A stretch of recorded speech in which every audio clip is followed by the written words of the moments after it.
Hello दोस्तों, स्वागत है आपका आपके अपने चैनल लीगल न्यूज एनालिसिस पे। जैसे कि दोस्तों हम अपने इस चैनल पे कुछ एक इम्पोर्टेंट नेशनल एवं इंटरनेशनल न्यूज कवर करते हैं और उसका लीगल पर्सपेक्टिव आप सबसे शेयर करते हैं। तो दोस्तों जो आज की न्यूज मैंने कवर की है वह है सुप्रीम कोर्ट का एक इम्पोर्टेंट डिसीजन, जिसमें सुप्रीम कोर्ट ने बेंगलुरु के एक ईदगाह मैदान में गणेश चतुर्थी के जो फेस्टिवल को मनाने से इनकार कर दिया है। और साथ ही सुप्रीम कोर्ट की 3 सदस्यीय बेंच ने मैटर पे जो है वो सुनवाई की और सुप्रीम कोर्ट ने इस मैटर पे स्टेटस क्यो यानी यथास्थिति को बनाए रखने के आदेश दिए हैं। तो दोस्तों क्या है ये पूरी कंट्रोवर्सी, चलिए जानते हैं। सबसे पहले जो कर्नाटक के हुबली धारवाड़ नगर निगम ने ईदगाह मैदान में 3 दिनों के लिए जो है वो गणेश जी की प्रतिमा को स्थापित करने के लिए जो है वो इजाजत दी थी। ये जो इजाजत थी वहां की नगर निगम द्वारा दी गई थी। जैसे ही नगर निगम द्वारा ये इजाजत दी गई, इसके पक्ष में जो है वो 26 जबकि इसके विरोध में जो है वो उसे 11 ज्ञापन मिले थे। और नगर निगम के इस फैसले का कुछ कांग्रेस सांसदों ने विरोध भी किया था। इसके बाद दोस्तों कर्नाटक हाई कोर्ट में जो है वो ईदगाह मैदान में गणेश चतुर्थी को मनाने के लिए जो है वो अंजुमन-ए इस्लाम द्वारा एक पिटीशन दायर की थी, जिसमें नगर निगम के इस फैसले को चुनौती दी गई थी कि ईदगाह मैदान में जो है वो गणेश चतुर्थी को ना मनाया जाए।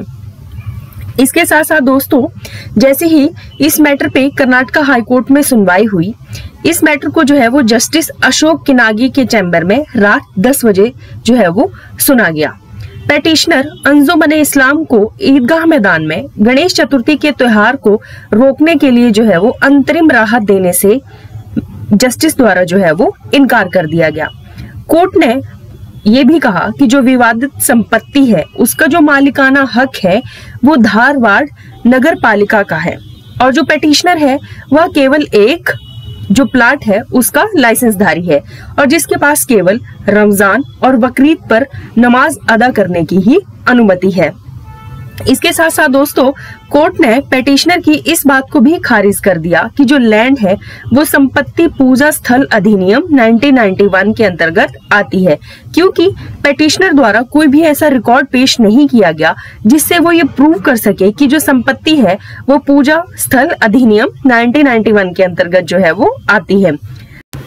इसके चलते दोस्तों कर्नाटक हाई कोर्ट ने इस याचिका को जो है वो खारिज कर दिया और साथ ही में ईदगाह मैदान में जो है वो गणेश चतुर्थी के जो फेस्टिवल है उसे सेलिब्रेट करने की अनुमति दे दी। जैसे ही ये अनुमति दी गई तो वक्फ बोर्ड ने सुप्रीम कोर्ट को जो है वो अप्रोच किया। सुप्रीम कोर्ट में सबसे पहले जो सुनवाई थी इस मैटर को लेके वो 2 जजेस की जो बेंच है वो कर रही थी, लेकिन जो 2 जजों की राय में कुछ एक अंतर आ रहा था तो चीफ जस्टिस ऑफ इंडिया ने मैटर को जो है वो 3 जजेस की बेंच को भेजा था, जिसमें जस्टिस इंदिरा बनर्जी, जस्टिस अभय ओका, जस्टिस MM सुंदरेश जो थे वो शामिल थे।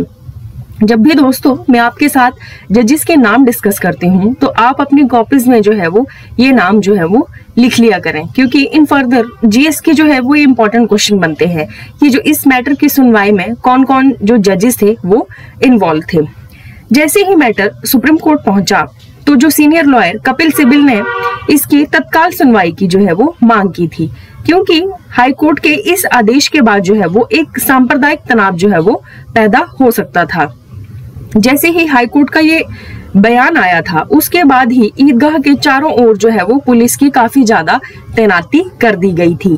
इसके साथ साथ 1600 पुलिस कर्मियों को भी वहां पे तैनात किया गया था। तो कहीं ना कहीं जो स्टेट गवर्नमेंट है उसे ये अंदेशा था कि ऐसा करने से जो है वो सांप्रदायिक तनाव जो है वो भड़क सकता है। इसके बाद दोस्तों वक्फ बोर्ड द्वारा कुछ एक इम्पोर्टेंट जो पॉइंट सुप्रीम कोर्ट में रखे गए, अब मैं आपसे वो डिस्कस करना चाहूंगी। मुस्लिम कम्युनिटी ने ये क्लेम किया कि 1871 से ये यहाँ पे उनका एक अनइंटरप्टेड जो है वो पोजीशन है और वह इस लैंड को जो है वो एज ए वर्शिप और ग्रेवयार्ड के लिए जो है वो यूज करते आए हैं। और अगर अब इस प्लेस से कोई छेड़छाड़ होती है तो ये आर्टिकल 25 और 26 ऑफ कॉन्स्टिट्यूशन ऑफ इंडिया की जो है वो वायलेशन है। दूसरी तरफ जो है वो वक्फ बोर्ड द्वारा ये भी कहा गया कि जो ईदगाह मैदान है वह वक्फ की जो है वो प्रॉपर्टी है और इसे मैसूर स्टेट वक्फ बोर्ड द्वारा सेक्शन 5 2 के तहत जो है वो वक्फ प्रॉपर्टी डिक्लेयर किया गया है। यहाँ दोस्तों एक और बात जो है वो मैं आपको बताना चाहूंगी कि वक्फ एक्ट के अंदर जो है वो लिखा गया है कि यदि स्टेट गवर्नमेंट किसी प्रॉपर्टी को वक्फ प्रॉपर्टी डिक्लेयर करती है तो जो उस पे कोई भी ऑब्जेक्शन है वो आपको विद इन 6 मंथ जो है वो रेज करना होगा। लेकिन इस प्रॉपर्टी पे है 1871 से लेके 2022 तक जो है वो कोई भी ऑब्जेक्शन जो है वो रेज नहीं किया गया है। तो ये एक इम्पॉर्टेंट पॉइंट जो है वो वक्फ बोर्ड द्वारा सुप्रीम कोर्ट में रेज किया गया। वक्फ बोर्ड द्वारा ये कहा गया कि 200 साल से यह एक ईदगाह मैदान है, तो अब इससे जो है वो छेड़छाड़ नहीं की जाए। इसके साथ साथ दोस्तों एक section 3 of place of worship act को यहाँ लाया गया। सेक्शन 3 के तहत ये एक एब्सोल्यूट वार है कि जो एक रिलीजियस लैंड है उसे किसी और रिलीजियस लैंड में जो है वो कन्वर्जन नहीं किया जाएगा। जैसे ही सुप्रीम कोर्ट ने दोनों पक्षों को सुना तो सुप्रीम कोर्ट ने ये कहा कि 200 साल से लेके आज तक यहाँ पे जो है वो कोई भी गणेश चतुर्थी का जो फेस्टिवल है वो सेलिब्रेट नहीं किया गया है, इसे एज ए ईदगाह ही जो है वो यूज किया गया है। तो अब जो है वो फर्दर गणेश चतुर्थी का कोई भी जो फेस्टिवल है यहाँ सेलिब्रेट नहीं होगा और यथास्थिति को जो है वो बनाए रखा जाएगा और दोनों पक्ष जो है वो यथास्थिति को बनाए रखें ताकि इन फर्दर जो है वो सांप्रदायिक दंगा या सांप्रदायिक तनाव जो है वो ना हो। तो दोस्तों ये थी आज की न्यूज। आई होप आपको वीडियो अच्छी लगी हो। अगर आपको वीडियो अच्छी लगी हो तो please like, share and subscribe my channel. Thank you दोस्तों।